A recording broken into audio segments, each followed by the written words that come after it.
Okay, so the next test we're going to be checking is for foot inversion. So still focusing on his left ankle. For grade 0, there would be no contractile activity in his tibialis posterior, which is located right here in between the medial malleolus and the navicular. So it would be right here if I don't see any contractile activity. A grade 1 would be as if he is trying to complete the movement of inversion, which is just bringing your foot inwards towards the other foot. And I see that tendon here have any visible contractile activity, then that would be considered a grade 1. A grade 2 is if he is able to have any partial range of motion. So go ahead and try to just bring your foot inwards towards the other foot. So if he would have just any partial range of motion, that would be considered a grade 2. His available range of motion would be a grade 3. So go ahead and bring that foot inwards towards the other. Okay, and then back down. So next I want you to do that, and I want you to hold that for a count of 5. Go ahead and do that and hold. 3, 4, 5, and relax. So that would be considered a grade 3 because he was able to complete his available range of motion. A grade 4 would be me applying resistance. So I'm going to be applying resistance here on the middle of his foot and then holding back here for stability. So if you go ahead and bring your foot in, don't let me bring your foot out, okay? I'm going to apply resistance. Don't let me bring it out. Hold. 3, 4, 5, and relax. So applying moderate strong resistance would be a grade 4, and then a grade 5 would be applying maximum resistance, and then of course do not breaking. So go ahead and bring your foot in for me. Okay, hold that. Don't let me bring you down. I'm sorry, don't let me bring you out. Hold. 3, 4, 5, and relax. Okay, so the next test we're going to be doing is foot eversion with plantar flexion. So for grades 0 and 1, I'm going to, grade 0 would be no contractile activity if the patient was not able to complete the movement. A grade 1 would be checking to see if there was any contractile activity in either of the muscles fibularis longus and brevis, which I believe is located here on the lateral side of the foot. If I see any tendon contraction, if he's trying to complete the motion. And then for grade 2 would be as if he's able to complete partial range of motion. So go ahead, and what I want you to do is press your foot down as if you're pressing down on a gas pedal, and then bringing your foot outwards towards me. So if he's able to complete any type of partial range of motion, that would be considered a grade 2. Relax. So a grade 3 would be able to complete available range of motion. So I want you to go ahead and press down again. Bring your foot out towards me. Alright, and relax. So ideally I would want him to hold that for a count of 5. So go ahead and do that again. Press down and out. Hold. 3, 4, and 5, and relax. So for grade 4 and 5, what I would do is apply resistance. I would not want to have him bring his foot inwards, and of course body mechanics wise I would have a lower stool, have him up a little bit higher, but for the purposes of what we have available, I would have my hand behind the back of his leg here, and then since he's bringing the foot down, go ahead and press down for me and then bring it out. I would have my hand here applying the resistance, and then I would ask him to hold that position, and I would not want him to let me bring him in. Hold for a count of 5. Moderate resistance would be a grade 4. Maximum resistance would be a grade 5. Grade 5 is if I weren't able to have him break that position, if he was able to hold it, no shaking, all of that. So for this test, we're going to be focusing on supination. We're going to focus on his right elbow here. You're going to make sure that his elbow is flexed at a 90-degree angle. My hand is going to support the back of his elbow. And for grade 0, there would be no contractile activity. The motion, it would be to where I would ask the patient to rotate the palm up towards the ceiling like this, and then back down. So for grade 1, if the patient tried to complete that motion and I felt contractile activity on the back where his supinator is, then that would be considered a grade 1. And grade 2 is if he's able to complete partial range of motion. So if you were to attempt it and partially move it, then that would be considered a grade 2. A grade 3 would be to where you would go ahead and rotate, so hold that position there at a 90-degree angle. So go ahead and have your palm facing up, all right, and then back down. So that would be considered a grade 3.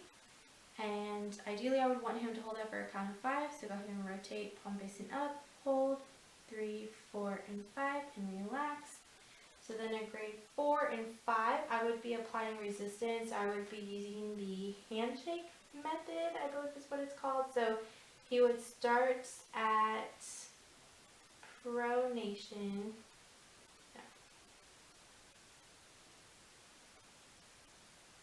Because I would be applying resistance towards pronation. So if you're doing this, no, yeah. So it would be applied resistance here. So palm facing down, you would try to supinate, so bring your palm facing this way, and I would apply resistance. So go ahead and do that for me. Okay, 3, 4, 5. So moderate resistance would be a grade 4. Maximum resistance would be a grade 5. So go ahead and try again. 2, 3, 4, and relax. So for the next test, we would be focusing on pronation. So still working with the right arm here. I would have my hand underneath his elbow for stability. The 0 would be, he would start in supination. The movement would him trying to be rotate his palm facing down towards the floor. If he is unable to do that, no contractile activity, that would be grade 0. And grade 1 is if he attempted to do the movement, and I could see here, if he tried to do it, holding that at a 90-degree angle for me. So hold that right there. And checking his pronator teres to see if I could feel any contractile movement. That would be considered a grade 1. And then a grade 2 is if he's able to complete partial range of motion. A grade 3, starting from supination. Go ahead and rotate your palm facing down. And then back. So available range of motion would be grade 3, and then I would have him go ahead and do that and hold for a count of 3, 4, 5, and then relax, bring them back, palm facing up. So then applying resistance for grades 4 and 5. Again, using the handshake method, starting that here in supination, I would apply resistance towards him, or I'm sorry, resistance down, because he would be trying to pronate this way. So go ahead. 3, 4, 5, and then relax. So moderate resistance would be a grade 4, and then maximum resistance would be considered a grade 5. Okay, so the next test would be wrist flexion. So for grades 0 and 1, I would have the patient resting their forearm on a mat or a table for stability to where their elbow is able to be flexed. I want you to just go ahead and scooch your arm back for me. So you would have your palm facing up, so in supination, that would be your starting point. For grade 0, there would be no contractile activity, focusing on the flexor radialis, carpi radialis, and flexor carpi ulnaris tendons here. If you were to try to complete the movement of wrist flexion, which would be bending your wrist up, bringing your hand towards you, if I could see the tendons here contract, then that would be the grade 1. If you were to complete partial range of motion, that would be considered a grade 2. But for grade 2, you would have your forearm relax on the ulnar side. I would have my hand placed underneath your arm, proximal to your wrist, and then you would either have your hand gliding on the mat or have it elevated. And what I would ask you to do is go ahead and bend your wrist towards you and then back. So if you were to complete partial range of motion, that would be considered a grade 2. And then for a grade 3, 4, and 5, you would have it supinated. Your wrist would be hanging off the edge of the table or mat. And then for grade 3, you would complete full range of motion. So go ahead and bring it forward just a little bit. So I want your fingers nice and relaxed. And then I want you to go ahead and bring your wrist up. Go ahead and bend it and then back down. So for grade 3, I would want them to just see their full range of motion, and if they're able to complete it, go ahead and do that again. Hold for a count of 5, 3, 4, 5, and relax. And of course, I wouldn't apply any resistance or assistance. They would do that to complete that motion on their own. And then for grade 4 and 5, that's when I would apply the resistance. So I would have my hand underneath their wrist for stability. And then if they were to go into that motion, so go ahead and bend your wrist towards you, hold that. I would have my fingers here to apply resistance, and I would try to bring them down, and I would want them to hold against me. So don't let me bring your hand down. Hold, 3, 4, 5, and relax. And of course for body mechanics, I would be in front of the patient, so I'm not off to the side and I'm applying proper resistance, but just for video purposes. So grade 4 would be for moderate to strong resistance, and then a grade 5 would be maximum resistance.